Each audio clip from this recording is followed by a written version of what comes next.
Olá, muito boa noite novamente. Primeiro de tudo, um brinde. Boa noite, Obrigada pela presença de pessoal. vocês.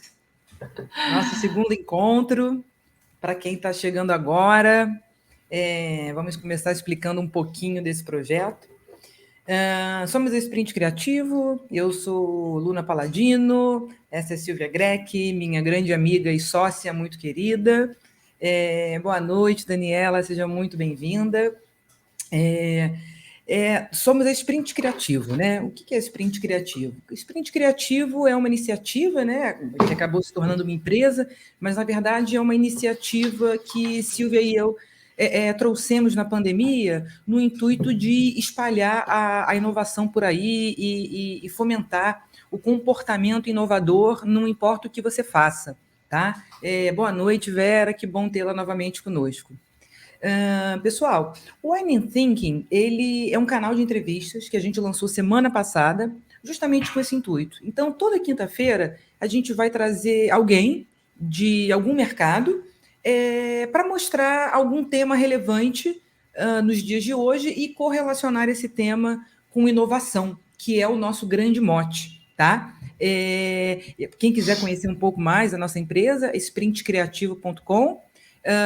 Eu passo a bola agora para a Silvia, para que ela possa se apresentar, apresentar o tema e apresentar a nossa querida convidada, que vocês vão amar, eu tenho certeza, uma das pessoas mais carismáticas que eu já conheci na vida, e inteligentíssima, agradabilíssima, mas eu vou deixar que vocês entendam isso por si só. Primeiro, então, um brinde. Um brinde. E, Sil, por favor. Sejam bem-vindos, pessoal, ao segundo Wine Think.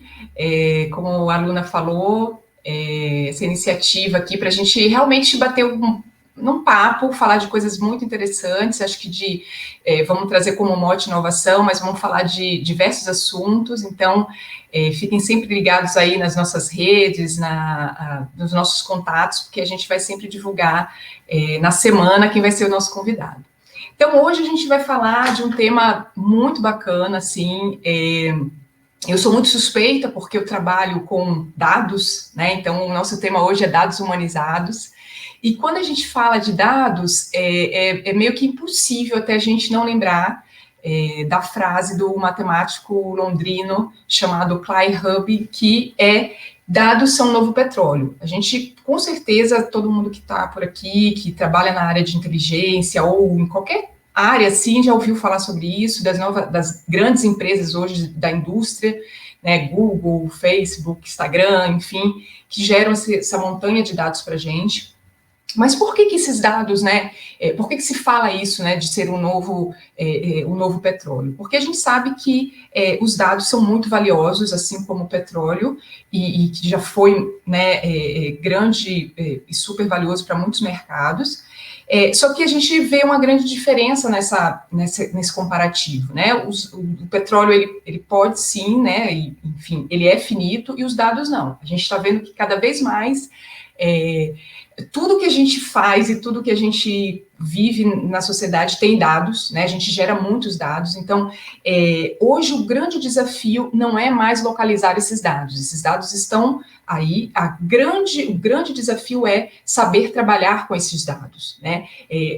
A grande questão é fazer uma análise sobre isso, né? Porque o dado pelo dado, ele simplesmente não vai servir muito. Então, tirar uma inteligência disso, e por isso que hoje muitas empresas trabalham fortemente com áreas específicas de business analytics, né, o tal do Big Data, né, então, que a gente, enfim, está inserido nesse mercado. Então, como que vamos trabalhar com esse Big Data, etc. É uma montanha de dados, a gente tem que tirar algo disso. Então, por isso que o nosso tema hoje, né, a gente traz essa super convidada hoje, que é a Raquel Rimoli, que ela além de ser muito incentivadora, uma parceira aqui da Sprint Criativo, uma pessoa que trabalha com isso. Ela vai comentar um pouquinho da sua trajetória. Hoje ela é gerente de Creative Data na Artplan.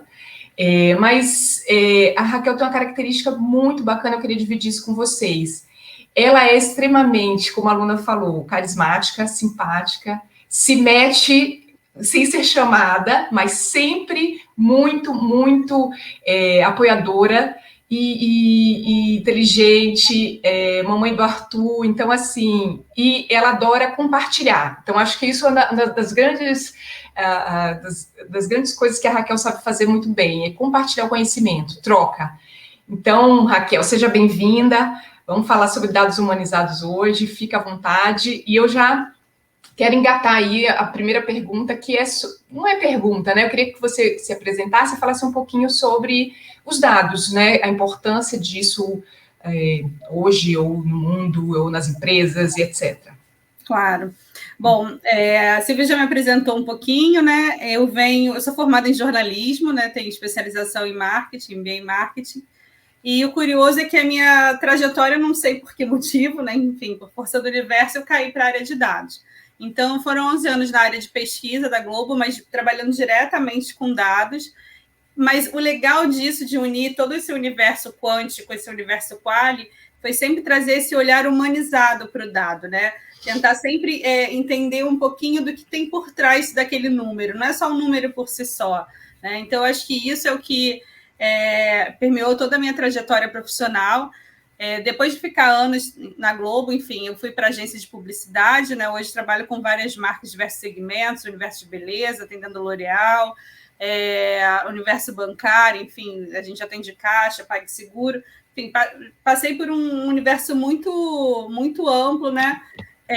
E em toda essa minha trajetória, né, sempre essa curiosidade, né, de como é que a gente faz esse casamento perfeito, né, do que está ali disponível, né, seja através de uma ferramenta, enfim, de dados, com esse olhar de comportamento, né? Quando a Silvia diz que eu me meto onde eu não sou chamada, eu falei, deixa eu interpretar isso para um lado bom. Eu acho que é essa curiosidade do pesquisador, né? Então, por exemplo, hoje eu estava na cantina da escola do meu filho e eu vi que aceita cartão. Gente, eu sou de 84. Aceitar cartão, na nossa época, a gente não tinha cartão, né? E aí você começa a ver... Eu falei assim, cara, ninguém está olhando para isso, né? Eu só vejo o banco fazendo cartão universitário, não tem cartão, né, para o estudante da fase escolar, né? E tem um mercado aí, porque se a gente parar para pensar, realmente hoje ninguém anda com dinheiro, né? Então é isso, né? Eu acho que é sempre ter esse olhar para a gente, né? Para pessoas, né? E eu acho que o bacana de ter vindo de jornalismo, de ser de comunicação, é que eu sou essa tagarela e essa pessoa que gosta de conversar com gente e de entender o que não é dito, né? E por isso que, quando eu falo de dados humanizados, eu até brinquei, eu falei, gente, eu vou distorcer um pouquinho o foco da palestra, né? Porque, né, dessa conversa aqui, porque dados humanizados, quando a gente pega ali por definição, né, a gente vai ver ali na frente, não vou matar as próximas perguntas, mas dados humanizados é você acoplar, né, um olhar humano ali para o número, né? Mas eu vou além, enfim, vamos conversar mais na frente, senão vou pegar tudo aqui de início. Ô, Raquel, você falou na nossa conversa, né, de alinhamento, assim, essa coisa do dado, eu perguntei para você sobre a importância dos dados, não ainda, né, mas você já tinha me falado, assim, que o dado sempre existiu, né, como que é isso, assim, como que você vê esse mercado, assim, por que agora se fala tanto nisso? O que eu falo, dado sempre existiu, porque, por exemplo, quando a gente pensa, eu acho que a Brastemp, que tem um case, não é que eles, de tanto ouvir reclamação do consumidor, eles arredondaram um cantinho lá do fogão, não é isso? Se eu não me engano, é a Brastemp. Isso é um case muito antigo.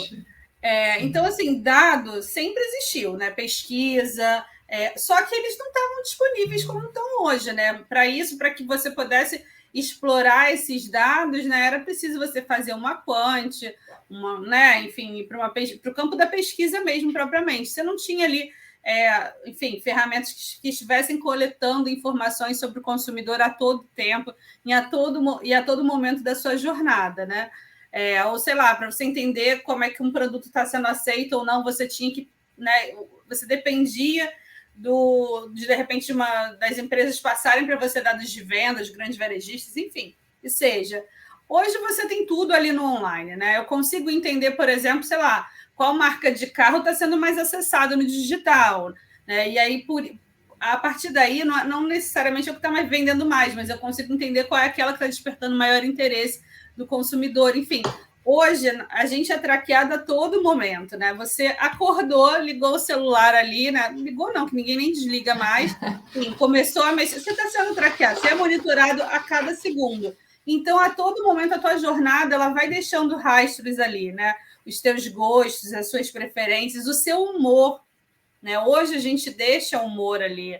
Eu acho que todo mundo conhece o case do Facebook, né? Que o Facebook começou a entregar conteúdo de acordo com o que você manifestava ali que estava sentindo. Né? Então, assim, os dados eles sempre existiram, eles só não estavam em abundância como é hoje. E aí, de fato, no momento que ele começa a ficar, né, tão abundante, que ele começa a nos ajudar em diversas coisas, né, no ambiente corporativo, a ter insights de inovação de produto, a ter insights de melhoria de serviço, enfim, até mesmo como é que você vai mudar uma dinâmica ali de colaboradores a partir de dados, sabe? Você começa a entender que, de repente, determinado processo não tá funcionando mais. Isso se torna relevante porque as pessoas entendem que dado é dinheiro, né? Se eu não faço tudo pautado em dado, eu vou ter uma perda financeira grande. Então, o dado ele te traz o quê? Ele te traz precisão, né? E essa precisão te faz reduzir custos. Então, hoje o dado é um novo petróleo, o dinheiro está aí, né? Sim, e sim, tem que saber usar, né? Que a gente estava falando, de Exato, fato é isso. saber não adianta usar, porque está disponível, a mesma coisa está disponível para mim, para você e, sei lá, para a pessoa que acabou de se formar. Só que a tua expertise, a tua experiência é que vai fazer com que você tenha um olhar diferente para aquele dado, né? E eu acho que o mais legal disso é quando você tem um time multidisciplinar, né? Porque aí sim você consegue, né, humanizar esse olhar. A gente vai conversar um pouquinho sobre isso. Isso já é uma das formas aí que você vai contar para a gente como que faz isso, né?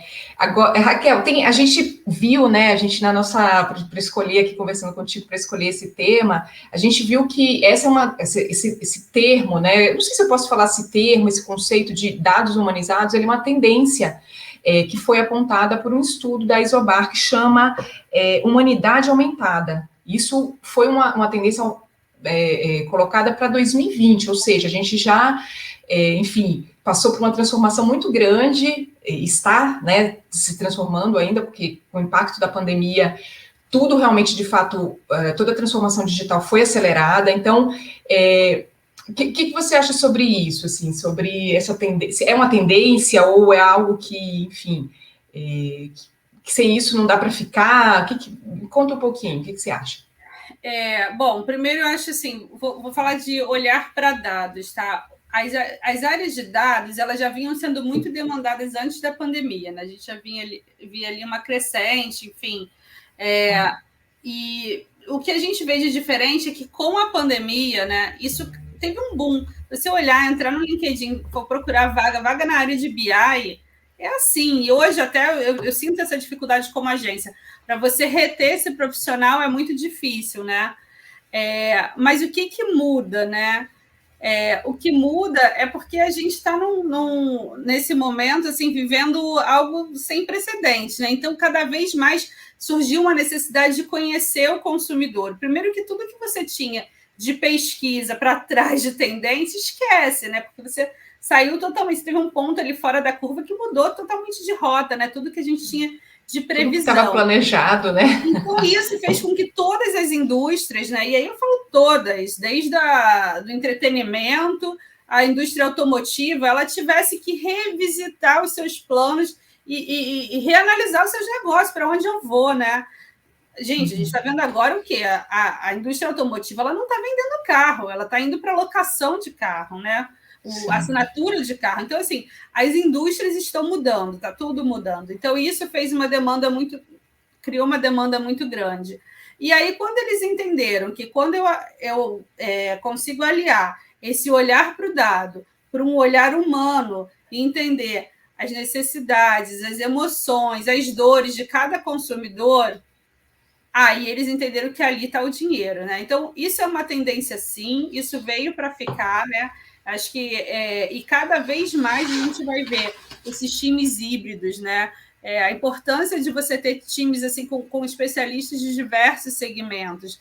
Eu não posso ter só gente de dado. O cara especialista em dado, ele vai entender de uma parte do negócio, né? Agora, quando eu consigo fazer o casamento entre esse especialista em dados, né, um data science, e um antropólogo, e um sociólogo, um psicólogo, enfim, uma pessoa de comunicação, ou se eu estou num determinado segmento, sei lá, estou no segmento de petróleo, eu trago um especialista também, né, na temática, um engenheiro para trabalhar ali em conjunto, aí eu tenho dados realmente muito ricos, né? Aí eu consigo entender esse consumidor no detalhe.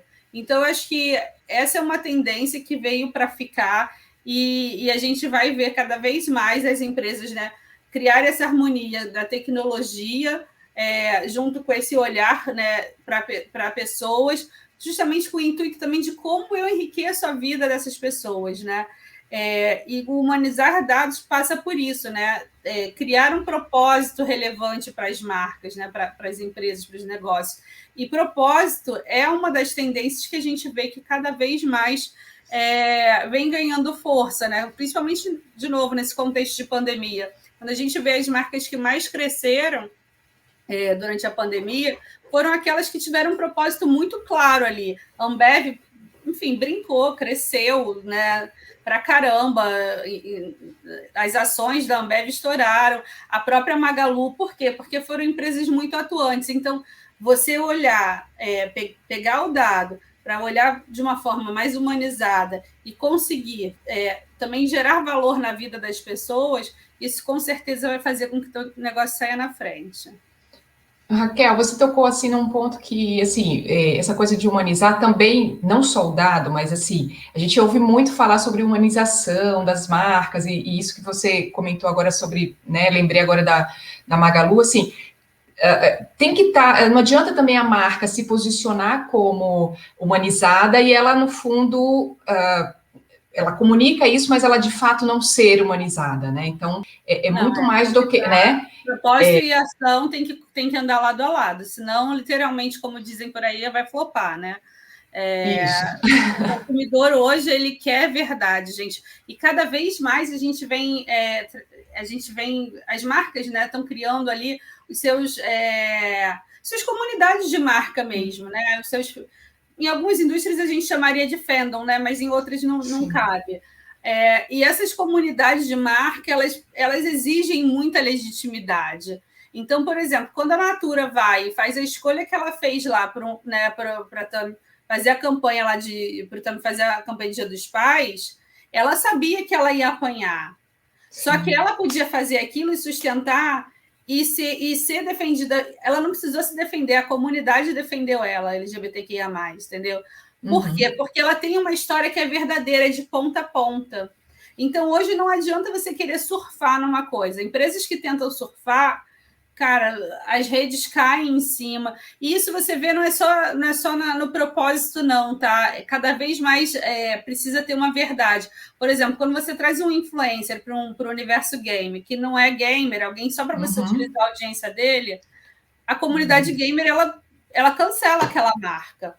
Tá? Ou quando uma marca, pronto, isso apareceu até numa pesquisa que eu fiz, quando uma marca tenta entrar no universo gamer e ela não é do universo, ela está entrando ali só porque é algo que vem crescendo exponencialmente, e ela, por sua vez, ela tenta entrar ali e não deixa nenhum legado para a comunidade, ela também não é bem vista, ela não é aceita, né? Ela é vista como uma marca exploradora. Sim. Então, essa legitimidade nas ações, né? O propósito verdadeiro, ele é importante para toda marca. E aí, voltando lá, né, para essa tendência de dados humanizados, o que a gente pode entender, né, é que ter esse olhar humanizado para o dado, ele vai ajudar que as marcas, né, possam entender de forma mais mais efetiva as expectativas emocionais dos seus consumidores, né? Consolidando ali uma visão mais positiva do uso de dados e até, a partir disso, criando, né, novas experiências, novos produtos, enfim, novos serviços. Esse já é um pouquinho dos benefícios que a gente, enfim, né, você já comentou aí, acho que já dá para tocar aí, né, Luna, sobre o tema nosso aí. Sim, sem dúvida. Tava ouvindo você falar, Raquel, e, nossa, como eu adoro ouvir você falar. Acho que você se expressa muito bem e explica algo tão complexo de uma forma super simples. Essa questão que você traz, né, de empresas que não têm esse propósito muito bem delineado, mas tentam surfar uma onda, isso no meu mundo se chama picaretagem e hipocrisia. E a gente percebe, somos consumidores, consumimos marcas dos mais diversos setores, e a gente sabe quando uma marca, de fato, Sim. está naquela causa. Por quê? Porque ela não tem só o discurso, ela tem ação atrelada, né? E se ficar só ali naquela mente, não descer para ação, isso fica muito claro. Raquel, você já trouxe um pouquinho dessa questão dos benefícios. Se tiver mais algum benefício que vem na sua cabeça da gente trabalhar com dados humanizados, por favor, compartilhe com a gente, né? Me parece que está muito claro que o dado puro, ele não se sustenta mais, né? Se você não atrela esse olhar do dado com o consumidor no centro, ele perde um pouco da razão de ser. Você quer comentar um pouquinho? Ele deixa a gente míope, né? Eu acho que é isso. Quando você olha só o número ali, ele não vai te trazer uma clareza, né? A gente até estava conversando, enfim, nós três somos cria da Globo, né? Então não tem jeito. A gente vai acabar contando um pouquinho do nosso universo, né? Então, hoje, por exemplo, você às vezes vai fazer uma análise de audiência, né? E aí você vê que, de repente, numa determinada praça, numa determinada região do país, você está tendo uma queda de audiência ali. Ok, você vai conseguir, através de dados, entender em que faixa horária está caindo, em que target você está perdendo, para onde está indo a audiência. Agora, o que está motivando essa pessoa a ir para outro local, para outra emissora, para outra... Enfim, ou porque você, de repente, teve um crescimento, né, um pico, né, de repente vai ser ao contrário, né? Uma faixa horária sua cresceu exponencialmente numa praça. Você não vai conseguir isso olhando só o número. E aí entra o dado humanizado. E aí entra a pesquisa, que é a minha paixão, né? Pesquisa qualia, conversar com as pessoas, entender o que está com qualia, quanto que seja, né? É conversar mesmo, entender o que as pessoas têm a dizer, né? E só uma coisa que eu acho que lá atrás eu não falei, né? Porque quando eu falei que eu ia desviar muito o tema da palestra, porque dados humanizados ao pé da letra é botar a tecnologia a favor dos dados, né? Então, usar ali inteligência artificial, enfim, tudo isso para fazer uma leitura ali de emoções, comportamentos. Gente, isso é fantástico, é incrível, claro que é. Mas isso não tira o lado humano, né? Literalmente, eu defendo o dado humanizado com a interpretação ao pé da letra, né? A gente precisa do humano, nada vai suprir o humano. Primeiro que a gente tem um déficit de tecnologia. Em que sentido? Essa interpretação através de inteligência artificial, ela só é, digamos, de ponta, né? Assim, tem uma entrega realmente muito efetiva para os grandes players do mercado. Então, eu estou falando aí de Facebook, eu estou falando de Google. Esses sim, realmente tem, porque tem um investimento muito alto em tecnologia. E, além disso, além de ter investimento muito alto, é o que eu falei, né? Você é rastreado de ponta a ponta, da hora que você acorda até... Daqui a pouco, não sei, vão conseguir rastrear até o teu sonho. Mas, por enquanto, que eu saiba, ainda não estão, né? Mas você é rastreado ali a todo momento, entendeu? Então, de fato, eles têm muita informação, a ponto que só através da leitura de informações eles conseguem humanizar pelas tuas conversas, porque são plataformas de troca. Agora, quando eu estou falando do dado propriamente dito, né, quando eu falo de um dado de audiência ali, uma coisa mais fria, eu não vou conseguir ter, né, uma inteligência artificial ali que consiga humanizar, né, essas informações, né, que consiga traduzir para mim quais as emoções das pessoas e tudo mais, né? Então, eu acho que ter esse olhar humano, ele consegue pegar, às vezes, uma coisa ali que você ainda nem pensou, sabe? Você consegue... A gente, quando sai para o campo de investigação, a gente sai com hipóteses, né? Na hora que você vai para a pesquisa propriamente dita, você vai ver que, de repente, aquela tua hipótese ela não faz o menor sentido, né? E que o que você achava que era um problema, na verdade, não é aquele, é algo totalmente diferente. Sim. Eu acho que ainda, Raquel, acrescentaria, imagina, acho que acrescentaria, sim, por mais que tenha muita tecnologia, por mais que tenha todos os recursos, eu acho que, assim, o próprio fator humano do analista, ele é muito importante, porque ele claro, tem toda a tecnologia a seu favor, mas assim, ele também tem que saber o que ele está buscando, o que ele está procurando, quais são as hipóteses mais viáveis, ou seja, claro, como você comentou, você pode ir com uma hipótese e ela realmente ser completamente oposta do que você está imaginando, mas pelo menos você tem essa hipótese. Agora, se você é só um leitor de dados, ou enfim, né, de algoritmos, etc., que é muito importante, que nos ajuda muito, não vale, né? Você tem que saber o que você está buscando, hipóteses, etc., com o porquê, né? Por que está acontecendo isso? Então, quando você coloca que você é jornalista, né, sua formação é de jornalista, você é uma pessoa que se mete em tudo quanto é lugar, por quê? Porque tem que ter essa curiosidade, né, quando você trabalha, para trabalhar com dados humanizados, né? Eu penso assim, tem que ser um pouco de Sherlock Holmes, um investigativo mesmo, né? Não é só aquilo que está ali, né? E tem uma coisa que você está falando, né, que é legal, que é o seguinte: imagina que uma plataforma de dados, né, como essas que a gente opera no dia a dia de trabalho, ela está olhando através de um universo ali, eu vou dizer, entre aspas, limitado, tá? Limitado porque, assim, eu vou dizer quais são as fontes de dados, né, os data sources que eu quero que ela extraia os dados, e ela vai pegar, vai puxar, né, para aquele banco de dados ali e vai fazer as correlações. Só que a gente, o humano, a gente transita por outras coisas, a gente tem um universo muito mais amplo, né? E, enfim, a gente tem informações estratégicas do negócio que às vezes a plataforma não tem. Então, a gente vai conseguir fazer essas correlações. Então, assim, na verdade, quando as pessoas falam, né, que nem antigamente que achavam que a internet vai acabar com a TV. Não, a internet não vai acabar com a TV. Como também a modernidade tecnológica, né, tudo isso não vai eliminar o lugar do analista de dados. Pelo contrário, né, hoje a gente tem um volume muito maior de dados para analisar. E a gente vai precisar cada vez mais de um time maior, né? As coisas vão coexistir, né? Eu acho que assim, o olhar do ser humano ele nunca vai ser, como é que se diz, suprido pela máquina, substituído pela máquina. Por exemplo, você constrói um dashboard. Quando você constrói um dashboard de negócios, um dashboard executivo, você vai primeiro você vai, né, fazer tentar identificar quais são os problemas do seu negócio, o que eu preciso mapear no meu dia a dia ali, né? O que eu tenho que estar de olho.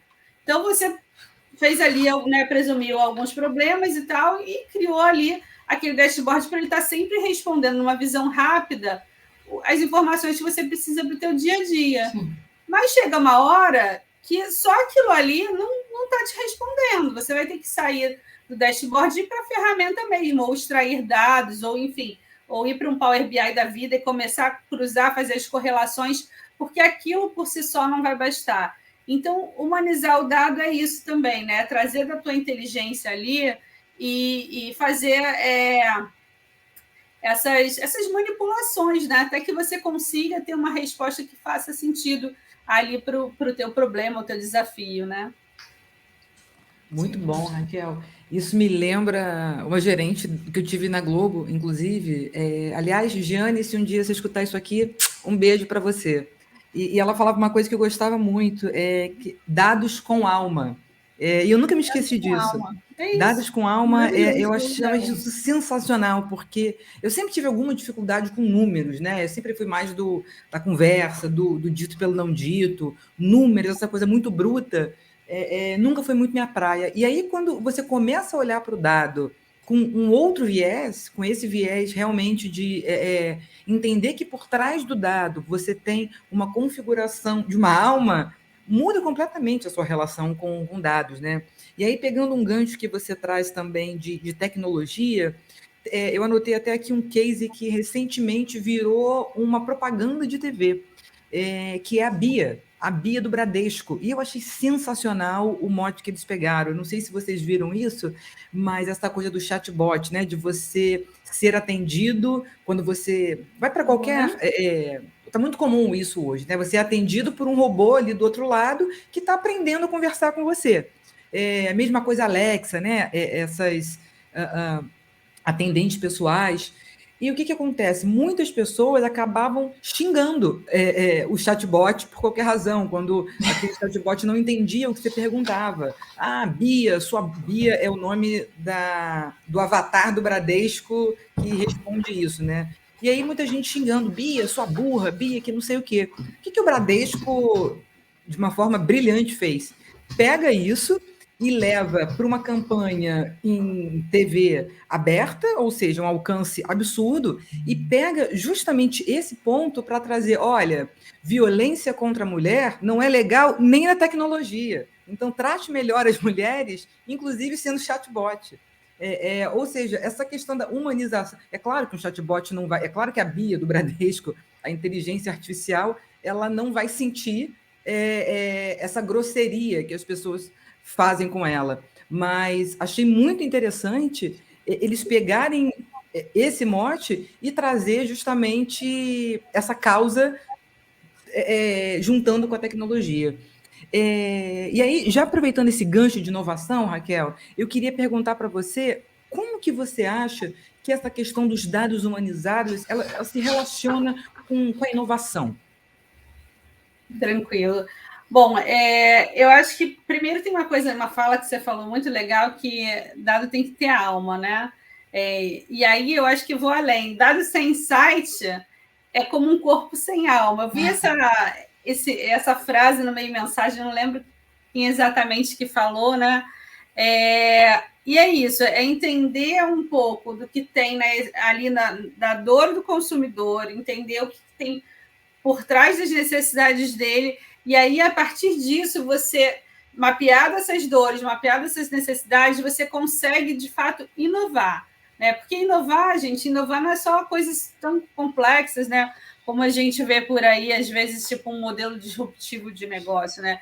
Inovar, às vezes, é só você mudar, às vezes, um processo de comunicação, é você, enfim, facilitar, encurtar um processo de pagamento né, enfim, no checkout de uma loja virtual. Então, acho que como é que eles se relacionam com inovação? Acho que é isso, ter essa escuta empática de entender o que de fato as pessoas estão pedindo, né? Qual é a brecha de mercado que tem ali, qual é a oportunidade que tem, ou o que do meu serviço, de repente, ou do meu produto, ou do meu serviço, não está agradando, e como é que eu posso fazer diferente. No momento que eu consigo olhar essas peculiaridades do consumidor, eu consigo, de fato, inovar. Porque a gente está falando aí, né, Raquel, pelos seus exemplos, e eu concordo, assim, muito mais que 100%, porque, assim, a gente fala de inovação, eu não sou inovador, eu não sou aquilo, mas, assim, a inovação, ela em grande parte, as pessoas não reconhecem incremental, que é isso que você falou, importar um processo num site, etc., ela é muito, muito, às vezes, mais importante, ela vai resolver muito mais uma dor do consumidor, do seu serviço, da tua loja, etc., porque você está incrementando aquilo que já existe, você não está inventando a roda.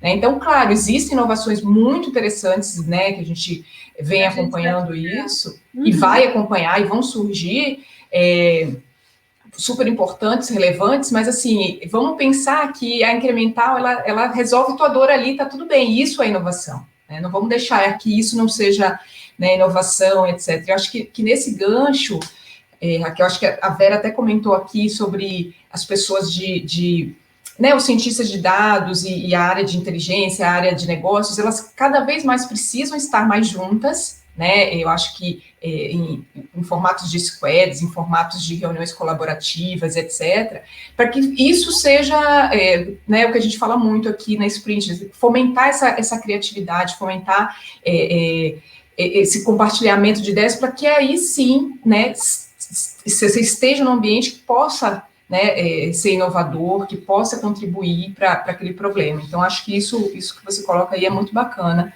e não deixaria de falar aqui. Eu acho que é muito... E a gente deixar de olhar para as companhias, né, a moda dizer que a empresa é data-driven, né? Mas... Sim. Enfim, eu acredito muito mais no modelo people-driven, né? Porque isso, né? No final das contas, você tem que estar ali focado no consumidor, né? Entender que ele está te dizendo ali? E quando a gente fala da inovação nas pequenas coisas, vou pegar um exemplo aqui de uma inovação a partir de dados de Doritos. Doritos começou a ver uma brincadeira ali do consumidor e tal, pedindo Doritos Wasabi, foi lá e lançou um Doritos Wasabi, entendeu? Uhum. Inovou em sabor, criou uma coisa totalmente inusitada. Quem ia esperar um Doritos Wasabi, né? Então, isso é inovar, você ver... Gente, não precisa, de novo, não precisa ser nada tão complexo. Tudo bem que a gente está falando não precisa ser tão complexo, mudar uma cadeia de produção tem uma complexidade, né? Óbvio. Mas, às vezes, sei lá, tipo... você estar atento. De novo, outra coisa também, um exemplo até de um cliente meu que eu atendia, né? Sorvete Nestlé. Sorvete Nestlé lançou o sorvete Xambinho. Quem aqui na infância não tomava Xambinho? Né? E não é apaixonado, mas rola aquela coisa, aquela vergonha, porque aquilo é tão uma coisa tão da nossa infância, que as pessoas têm vergonha de chegar no mercado e comprar uma cartelinha de Xambinho. E aí foi engraçado que a gente, como agência, começou a ver no monitoramento as pessoas falando assim: ai, adoro quando meu filho pede um picolé de Xambinho, só assim eu tenho uma desculpa para experimentar também. E aí, muito essa coisa de roubar... achando que você compra o parto e fala que é para você. Não, eu compro o meu, eu não tenho essa vergonha que é uma coisa que não existe. Então, assim, existia ali uma coisa, uma tensão social, não chega a ser uma tensão, mas um desejo de consumo daquilo, mas ao mesmo tempo, não sei porquê, a gente estabeleceu uma certa relação de vergonha, né? Claro. E aí, de vez em quando, a gente pegava ali, bem que podia fazer um pote, bem que... E eles lançaram um pote que é para a família, porque, de fato, o insight que ficou ali, cara, isso não é, né? É um sorvete que é para a família, as pessoas querem consumir aquilo, né? Então, lançou essa versão pote. Então, isso é inovar. Inovar pode ser coisa muito pequenininha, não precisa ser nada muito complexo, né? Mas isso o quê? A partir de um olhar humano, de monitorar as conversas, de entender o que as pessoas estavam querendo, entender, obviamente, também se tinha volume naquela conversa, né? Porque não adianta... Às vezes aquela conversa está acontecendo, eu vou olhar ali, é meia dúzia de gatos pingados, eu não vou lançar um produto para meia dúzia, né? Porque tem toda uma questão de investimento, né? De investimento, enfim, tem que fazer sentido também, né? Tem que fazer sentido para uma parcela aí né, da população. Eu acho que dentro disso que você está falando, Raquel, você já comentou um pouco, né, de ouvir as pessoas, como que você trabalha com isso dentro das empresas, assim? Como que você diria que você implementa, vamos dizer assim, isso, né, já que você trabalha aí numa área de analytics dentro da Artplan, por exemplo? Primeiro, assim, a mudança que eu fiz quando eu entrei é porque a gente tinha um time muito técnico, né? Então, a primeira mudança para tornar, de fato, uma empresa que olha de forma humanizada para dados, a gente mexeu no perfil do time. Então, hoje eu entendo que eu preciso ter um time equilibrado ali, pelo menos... Se não for 50-50, 60-40, eu preciso ter 40% de pessoas que sejam de áreas de humanas, enfim, que entendam de comportamento do consumidor, né? Que tenham essa expertise em entender comportamento, em psicologia, porque isso vai me permitir olhar para aquele dado de uma forma diferente. Então, através disso, vou trazer aqui casos, né? Eu já falei do sorvete Nestlé, às vezes uma coisa pequena, mas a gente também faz isso, por exemplo, Rock in Rio, né? Rock in Rio, não sei se vocês viram, ele lançou uma edição chamada Manorama. Como é que isso surge, né? Isso surge através de a gente olhar, entender quem era a audiência do festival e entender quais eram as dores dessas pessoas, quais eram os desejos deles, quais eram as preocupações sociais, e a partir disso se criou um festival só pautado nisso, né? Só pautado em trazer outro tipo de conversa. Ali a gente não está falando de rock, a gente não está, né, até permeia o universo, não está falando de música, mas a gente está discutindo questões do humano, do lado humano, né, do que está acontecendo dessa transformação na sociedade. Então, assim, o que eu faço hoje no meu dia a dia primeiro a gente vai, olha o que a gente tem de fonte de dados, tenta entender o que tem ali, tenta mapear quais são os clusters, né? Quais são os grupos que tem ali de consumidor, né?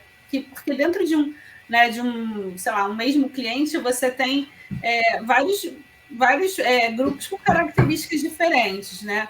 Então, a gente identifica esses grupos, identifica quais são os desejos deles, sobre o que eles estão falando, qual é o potencial de cada um desses grupos para a marca, e aí a gente vai expandir esse olhar, seja através de uma pesquisa qualia, fazendo focus group, seja através de entrevistas em profundidade, seja às vezes indo para campo mesmo e observando como é que é o comportamento desse consumidor em loco, né? Então, é isso, sabe? Essa é a forma que eu tenho hoje de trabalhar o dado de uma forma humanizada. E outra coisa também é tentar enriquecer aquela informação que vem, né? Então, quando eu estou olhando um dado ali, por exemplo, de rede social, eu não vou olhar só o que a pessoa está falando, eu vou olhar quem é essa pessoa que está falando, né?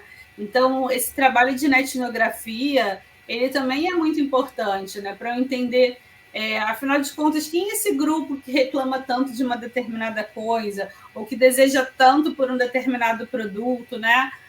Então, entender isso vai me trazer muitos insights, né? De caminhos possíveis ou de comunicações possíveis para essa audiência.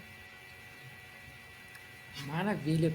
Raquelzinha, eu queria fazer uma pergunta que ela é um tanto quanto, eu não diria polêmica, mas é algo que cada vez mais a gente, acho que demorou muito para a gente começar a se preocupar com isso de uma forma legal, tá? Então, era muito assim, quem tinha um pensamento um pouco, quem tinha moral um pouco mais em dia se preocupava, mas quem não tinha também não estava nem aí. Hoje a gente já tem alguma legislação nisso. Como que fica? Eu vou até pegar um comentário, vou voltar um comentário da Daniela Álvares, que trouxe. Socorro. Acho interessantíssimo e assustador ao mesmo tempo. É isso, tem que saber usar. Raquel, como é que para você fica a questão ética dos dados com todo esse avanço? Porque, de fato, é uma faca de dois gumes, né? A gente sempre pode olhar sobre vários prismas. E eu queria saber como é que você enxerga essa questão ética no trabalho dos dados, né? Tá. Primeiro, acho que a gente tem que comemorar que a gente teve um grande avanço, né, com a LGPD. Então, isso já é um ponto, assim, né? Acho que a gente já andou, assim, várias casinhas, né, nesse jogo, né? A população mundial de forma geral, né? Porque, enfim, vários países tiveram que implementar essas novas políticas de gestão de dados. Eu acho que o importante também é a integralidade do cuidado, de ponta a ponta, né? Seja na forma como você coleta esse dado, você armazena e como você analisa. Então, é o cuidado de você usar aquele dado sempre para o bem, né? Sempre com um propósito muito bem alinhado, né? Sempre a serviço da população, né? A gente não pode estar com esse olhar de serviço, né? Até no nosso papo que a gente teve de alinhamento, né? Eu acho que você trouxe uma informação lá de um site que eu não vou me recordar o nome, que eu fiquei super assustada, né? Como é que eles conseguem pegar, né, através de bancos de dados onde você deixa suas informações, tudo sobre e disponibilizar ali todas as informações, né, suas pessoais para quem pagar um valorzinho ali irrisório. Gente, isso é absurdo, né? Não tem cabimento você disponibilizar de tudo isso.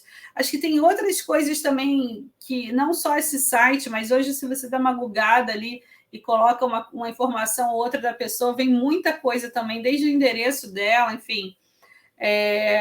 Então, isso é muito delicado, né? E eu acho que tem que ter esse compromisso de olhar de forma cautelosa, de não expor pessoas, por exemplo, social, de novo que a gente estava falando, as redes sociais, elas estão aí abertas. Se você quiser abrir o Twitter e fazer uma busca, você consegue buscar. E aí eu vejo, às vezes, as marcas... A gente tem que ter um cuidado com a exposição. Eu sei que a pessoa tem perfil aberto, tudo bem, ela postou ali aquela foto.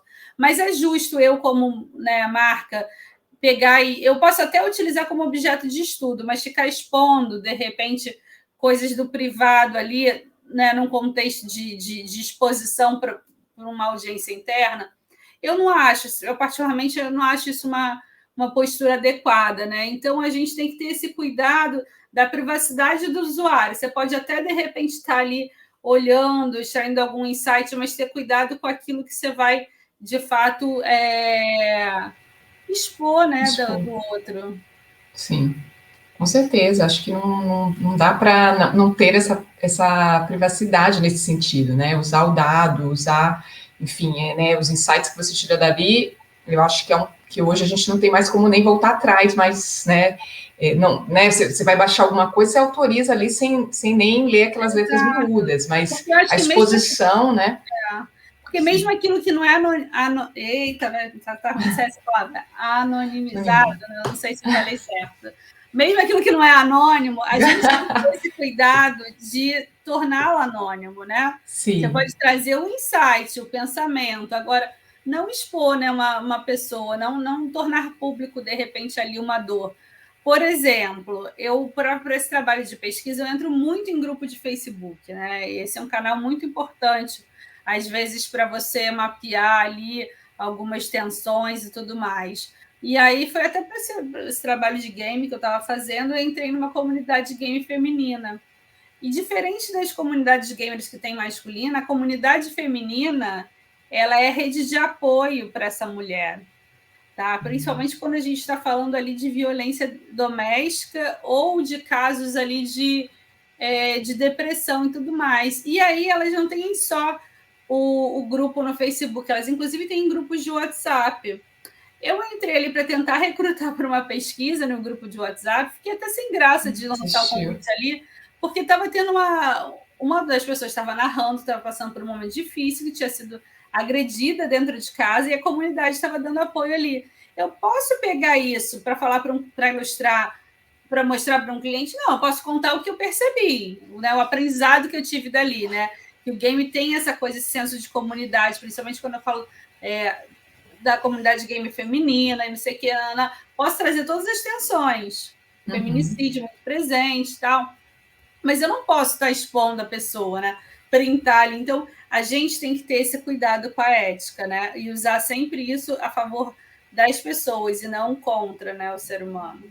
E isso para além de legislação, né? Hoje a gente está falando da LGPD, né? Então, aí, para a turma que está ouvindo e que não conhece, a gente já tem uma legislação mundial avançando aí nesse sentido, né? Que é essa questão da proteção dos dados.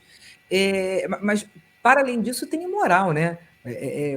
Se ela está numa comunidade aberta do Facebook, nada impede de você pegar esse print e juntar. Mas por que fazer isso? Se você pode pegar os aprendizados, beber disso e ressignificar sem expor ninguém, né? Muito bacana. Raquelzinha, a gente já se encaminha para o final, né? E aí, para a gente começar a dar um fechamento para esse papo, eu queria que você deixasse algumas dicas para quem, porventura, está escutando, trabalha com dados e quer começar a olhar esses dados de uma forma mais humanizada, né? O que você, como uma pessoa que já tem uma bagagem de mais de década aí com dados e que tem esse olhar humanizado por natureza, por ser quem você é, que dica que você pode deixar aí para a turma? Bom, primeiro é estudar não só sobre dados, né? Mas também ser curioso de desbravar outros universos, de estudar mais sobre antropologia, sociologia. Eu acho que tem uma outra coisa, um exercício importante também, se você está num determinado segmento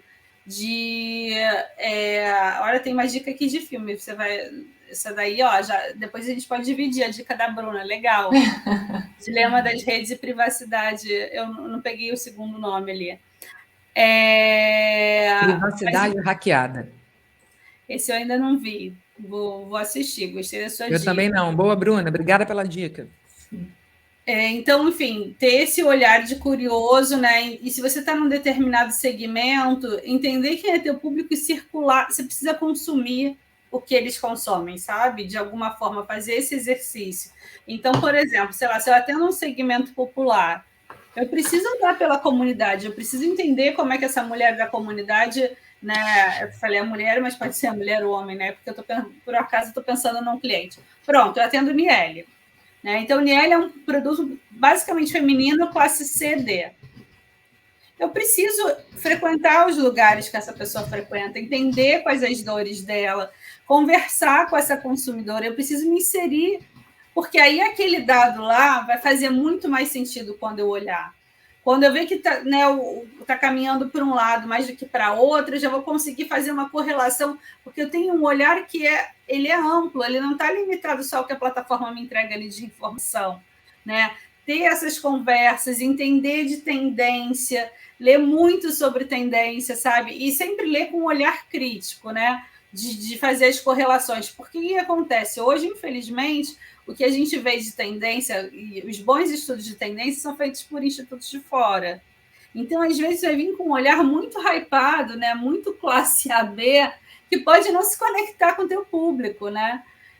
Então, ter essa vivência complementar, ela é fundamental para quem quer trabalhar com dados e para quem quer ter também, quem quer inovar, né?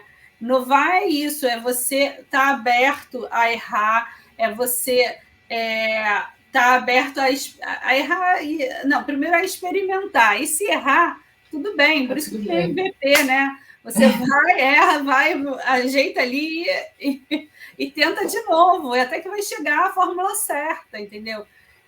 Então, acho que é isso, estar muito aberto a experimentar em todos os sentidos, né? Nos vários sentidos que a palavra tem. Experimentar o novo, testar mesmo, tem uma hipótese, vai lá, tenta validar. E é assim que a gente chega na fórmula, né, certa, e errar faz parte desse processo de aprendizado e de inovação, né? Porque é o erro que vai te mostrar, né, qual caminho você tem que azeitar ali até chegar na fórmula certa, né? Então, acho que é isso, é entender que por trás de números existem pessoas, né? E estar sempre disposto a ouvir. Acho que é muita troca, né? Muito bom, Raquel, isso mesmo, tem que ser bem observador, curioso, como você, enfim, colocou aí. Tem alguém, assim, não só sobre isso, mas alguém na tua área ou profissionalmente te inspira, ou, enfim, tem alguém que te inspira, Raquel, que você queira compartilhar conosco? Tem tanta gente, né? Eu vou tentar focar no tema, tá? Depois tá. Gente que me inspira. Pode focar no tema, mas vamos ter o tema aqui. A gente, gente que me aqui inspira. tem vinho, aqui tem salaminho, então assim, a Dani Cascante pronto aí na vida. Então, tudo bem. Aqui uma liderança feminina, uma mulher que está sempre aí desbravando novos mercados, inquieta e com um propósito muito forte na veia. Então, eu brinco que ela é a Xuxa dos adultos, ela é a minha inspiração. Agora, no mercado, assim, pessoas que eu acho que vale seguir, ficar de olho no que eles falam, que traz um olhar bem inteligente, bem bacana para dados. Eu acho que tem o Ricardo Capra, que ele tem algumas coisas bem interessantes. E eu acho que a forma como ele fala de dados acho que é interessante. Tem, inclusive, ele tem o Capra Summit, o Capra Institute, que eu acho que vale a pena, tem alguns cursos ali.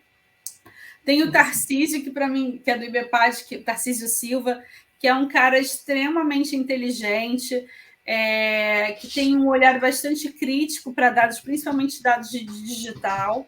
Tá? Então, acho que é um cara que vale seguir. E a Ana Talavera, que é outra maravilhosa, que agora é líder Latam de Data Intelligence no Facebook. Ela traz sempre vários insights legais, várias dicas de como olhar dados, sabe? Sigam, vale muito a pena adicionar no LinkedIn. Ana Talavera. E eu acho que essas são as 3 pessoas que eu tenho como referência. Porque assim, esse mercado é um mercado relativamente... Embora a gente fale de dados há muitos anos, né, da forma como a gente trata hoje, ele é um mercado novo, né? Então, assim, e eu, sei lá, nunca me prendo muito numa pessoa. Eu gosto de pegar um pouquinho daqui, outro dali, sabe? Mas eu acho que essas são pessoas que têm uma trajetória interessante para se olhar. Maravilha, Raquel. Fora você, né? Então, por favor, sigam Raquel Rimo ali no LinkedIn. É uma pessoa que realmente está sempre buscando iniciativas e é uma pessoa inovadora por natureza, além desse carisma e dessa inteligência que de fato é alguém que me inspira, apesar de ninguém ter me perguntado. Nos inspiramos, né? Eu acho que essa é a força feminina, né? Isso é legal. A gente, né, somos uma fonte de inspiração para a outra, isso é legal. Mas independente que fosse força feminina, porque não são todas que eu admiro, não, e eu falo isso sem a menor. Não, mas eu acho que a gente tem essa coisa, essa reciprocidade, né? Por um acaso, nós três. Não, sim. A gente tem uma química, nós três, sem dúvida. Raquelzinha, diz pra gente que material aí que você indica. Eu já até colei aqui o link do Capra, né? Do Instituto do Capra, mas se tiver mais algum material, algum livro, algum blog, qualquer coisa que você possa indicar como fonte de conhecimento para a turma.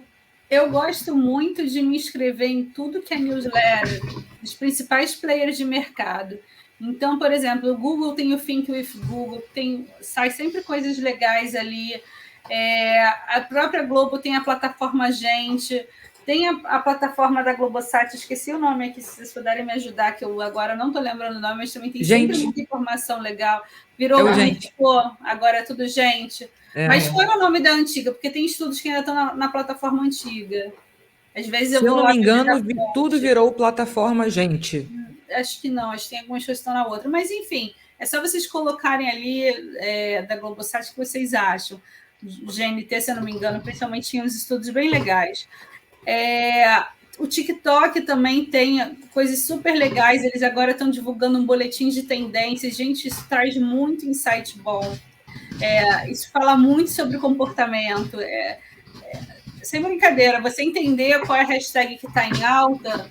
Se você, de novo, olha, é o dado humanizado, né? Se você consegue olhar para aquela hashtag e entender o que tem por trás daquele comportamento, você consegue começar a observar uma tendência. Principalmente se você começa a fazer um tracking, né? Você começa a comparar, o que era a tendência mês passado? Isso vem se confirmando, né? Isso enfim, tudo que está viralizando tem mais ou menos o mesmo padrão. O que tem por trás, né? Que indicativo tem ali? A Mintel também tem relatórios bem legais, a Ipsos, a Kantar, da BGSN eu sou super apaixonada, o Orc. Então, todas essas ferramentas, ainda que sejam pagas, algumas, elas têm insights muito legais, né? Eles geram boletins ali muito legais para o mercado. Acho que vale muito a pena estar sempre acompanhando, sabe? Tem muita coisa legal aí. E tem também uma outra que... eu esqueci o nome agora. É uma plataforma gringa, mas eles têm em São Paulo. Não vou lembrar. Depois, enfim, eu divido. E se vocês quiserem divulgar como insight, pode ser legal também. Mas tem muita coisa legal nesses institutos de pesquisa e nesses grandes players de comunicação que vale a pena a gente se cadastrar e ficar recebendo newsletter. O que eu acho hoje, sabe, de livro, não é desmerecendo o livro, não. Eu gosto muito de livro, tá? Mas é que esse mercado específico é uma velocidade tão grande que o tempo que leva para um livro ser produzido, né, entre ele ser escrito, depois ser publicado, enfim, tudo mais, e você terminar de ler, o negócio já foi. Então, acho que... Não, de verdade, é um mercado muito dinâmico, né? Então, assim, eu compro livro hoje, eu compro Balma, eu compro outras coisas para entender comportamento. Agora, quando eu quero entender sobre o universo de dados e sobre os comportamentos para onde estão indo o consumidor, é isso, pegar e assinar essas newsletters e também futucar no Google, né? Às vezes você tem uma dúvida ali e joga essa tua dúvida. Eu ponho sempre a palavrinha ali, pesquisa mais tal assunto para ver se vem alguma coisa recente, né? Muita coisa também vem, às vezes, de uma notícia, e aí, a partir da notícia, você vê qual é a fonte, aí você vai catar, e aí, às vezes, é uma pesquisa gringa, né? Então, tudo vai variar muito de cada mercado, né? Por exemplo, eu agora, fazendo estudo para game, eu fui cair em outro universo. Eu nem sabia que existia Newzoo. O que é Newzoo? Newzoo é um senhor instituto de pesquisa de universo gamer. Então, é isso, tem que ser fuxiqueiro, se meter onde não é chamado, entendeu? Tem que correr atrás, né? Me chamou de fuxiqueira lá no início. Então, nada. Fuxiqueira é a alma, é a essência do pesquisador. É a essência, tem que ser, de fato, investigativo, curioso, jornalista, se meter onde não é chamado, é isso mesmo, Raquel. Raquel, poxa... Cara, muito bom falar contigo, assim, dessa forma. A gente tem, claro, aqui, como a gente já falou, uma amizade, enfim, uma sintonia, nós três. Então, assim, te ter aqui hoje foi muito bacana, né? Você compartilhar todo o seu conhecimento. Tem muito mais, pessoal. Então, assim, vamos pegar essas dicas, colocar nas nossas redes para que vocês corram atrás. Muito obrigada, Raquel. Muito obrigada, pessoal que está aí acompanhando a gente. Isso aqui vai ficar disponível aqui no canal e também em formato de podcast. Então, procurem a gente. A gente também vai colocar o LinkedIn da Raquel já. Sigam a Raquel, ela é muito, muito maravilhosa. Ela vai te ajudar, não tenho dúvidas. E até o próximo Wine Think, pessoal. Obrigada. Muito obrigada, pessoal. Vamos brindar, né? Vamos brindar e tirar uma foto oficial. Uma foto. Bacana. Obrigada. Pessoal, semana que vem a gente terá Priscila Borg e Bia Freitas, sócias fundadoras do CLAC, que é um centro cultural de arte e cultura em Niterói, aqui no Rio de Janeiro, e elas vão falar sobre criatividade, tá? E desde a infância, como é que a gente estimula essa criatividade desde a infância e os benefícios disso. Muito obrigada pela participação de vocês e até a quinta que vem.